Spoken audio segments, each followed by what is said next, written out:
Good morning, Vietnam. I'm Ging. And I'm Addison. And together we're Ging and Addison. This is disgusting. Yeah, it is. Okay. So today we're going to talk about Emma by Jane Austen. And I only read chapter 5. That's perfect, because that's what we're talking about today. What a coincidence. Okay, so what is Emma by Jane Austen about? So basically Emma is about this girl, and she thinks she's a really good matchmaker, and she isn't. At all. Pretty much that. Yeah. That's it. That's pretty much what it is. So we're going to talk about Chapter 5, which is a discussion that goes on between Emma's former governess, Miss Taylor, but now Miss Weston, and Mr. Knightley.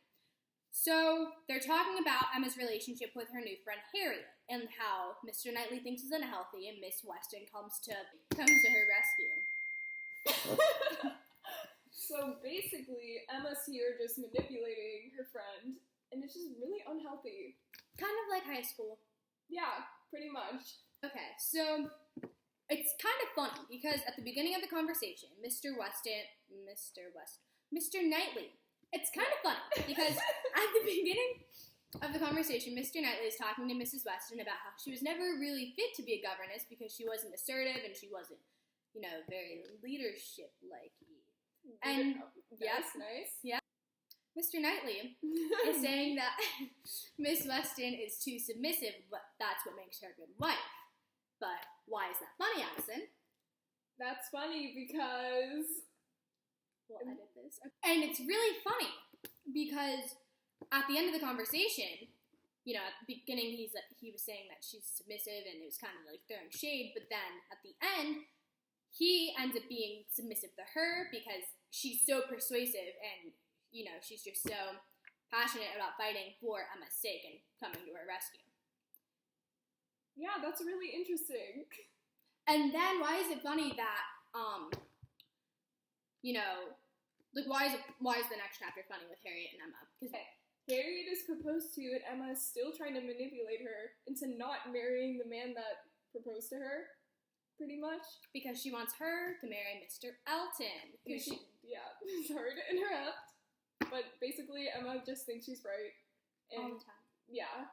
She just believes that her decision is the best, and it really isn't. Ever. Yeah, no. It's really not. But, it's her point of view, and... She's entitled to that, I guess. Yeah. Yeah, but, it's so relatable. I mean, think about all the things in high school where kids are setting other kids up with people and the lines get crossed, it's just really a big metaphor for life. Yep. Really relatable book. 10 out of 10 recommend reading. 8 out of 10, I would say. Yeah. Kind of repetitive, I guess. Yeah, a little bit boring here and there. Really not our best choice, huh? No. But, it's 5 out of 10. Yeah. Maybe a little bit less, but we can make the most of it. We can relate it because to life. That's literature, and that is what we learn in this class. Mm-hmm. Not this class because we are at Addison's house right now, but in the class that we are watching this podcast in. Right, bye class. Erin and Addy in the morning. Ready? Sing it with me. Erin and Addy in the morning. Even though it's 4 o'clock in the afternoon, but it's fine.